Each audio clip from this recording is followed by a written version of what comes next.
अहिल्या देवीचे लेखी तुम्ही, तुम्हाला माहिती आहे का? आपण अहिल्या देवीच्या हातात पिंड असलेली फोटो प्रत्येक वेळेस पाहतो, प्रतिमा पाहतो. त्या मागचा फोटो पहा.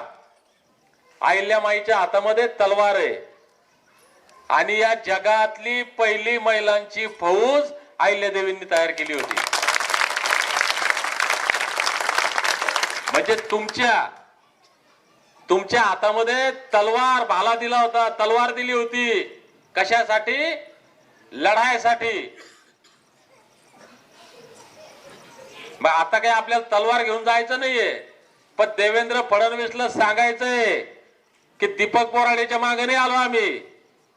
आमच्या समाजाचं, लेकरा बाळांचं कल्याण होत असेल तर आम्ही मुंबईत यायला तयार आहे. देवेंद्र फडणवीसला असं वाटतंय की हे दीपक बोराडे कोण आहे, म्हणून लोक